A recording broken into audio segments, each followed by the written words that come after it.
Most people's intuition makes them feel like this 70% is a bit too high. If there's only 30 people in a room and 365 different days in a year, it seems like most people feel like these numbers should be lower than that. So what I did is I created a little Java program to run a simulation. And in this simulation, I called it duplicate birthdays. I'll just run it once and let's see what the output looks like. So there are 365 days. You can see right at the top there it says num days equals 365. Let me make this text a little bit bigger for you. Alright, so num days is 365. Students per class up here is 30.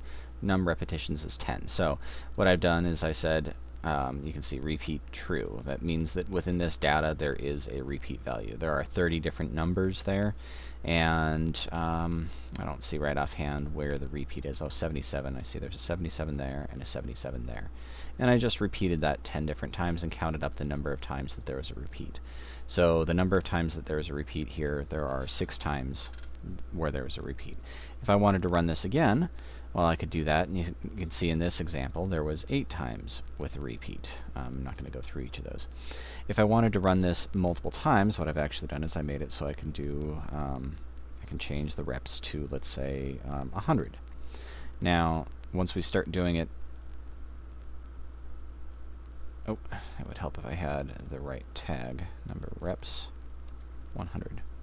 All right, so you can see this kind of scrolls off the edge of the page, and especially if I was to increase and do even more reps, this would be even more, it actually ends up slowing the program down quite a bit. So I'm going to run -Q to make it run quietly. And let's say there was 70 repeats there. Actually, that's really close to our 70% that we said, 70.63. If I do it again, 100 repeats, there was 72 times that had repeats. Let's increase the number of repetitions to, let's say, 10,000. Well, that ran rather quickly. It ran the simulation 10,000 times, and we got 7,074 times where there was repeats. Comparing that again over here, 0.7063, that actually seems pretty dang close. But I'm not satisfied with that. Let's tack on 2 more zeros. This will take a little bit of time to run. There we go, 0.707161. This is, it's still a little bit off from that number. I'm going to run it, and I'll pause the recording, but I'll bring you back as soon as I'm done. I'm going to run it. Let's see, how many times is this? This would be 100 million times. I'm going to run this simulation 100 million times, and I'll be back as soon as it is done.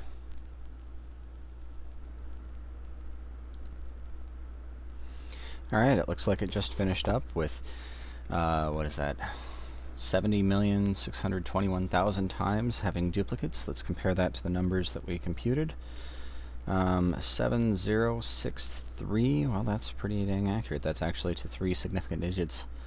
706, and it starts to diverge a little bit after that, but when you're running these simulations, you can only expect them to be so accurate. This is actually pretty close.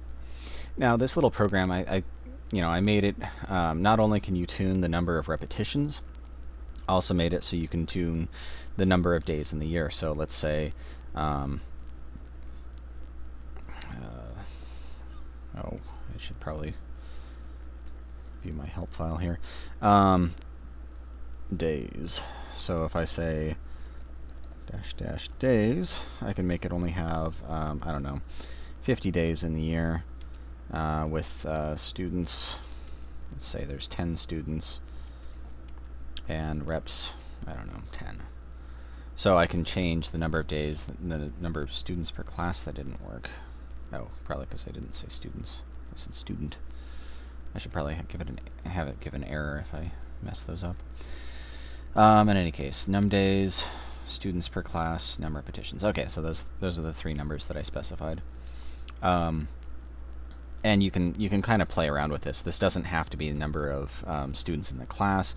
This is just what the vocabulary I used here. But like I was talking about in my example, if you're saying 600 people each choosing a number from 1 to 100 million, or 1 to a million, what's the probability that they choose the same number? This would be, well, 600 people. So I'm going to say students 600. Each choosing numbers from 1 to a million. 1, 0, 0, 0, 0. And let's do, I don't know, 20 reps. Let's make it 50 reps. I don't want this to spew out all the different numbers that it's picking, so I'm just going to run it in quiet mode there. And it looks like 7 out of the 50 times there were 2 people who chose the same number, looking from 1 to a million. If you're interested in the particular Java code that I used, I'm going to be putting it in the class notes section, so you can view it. You can view the source code, and if you want to run it yourself and kind of play around with this and make sure there's no funny business, feel free.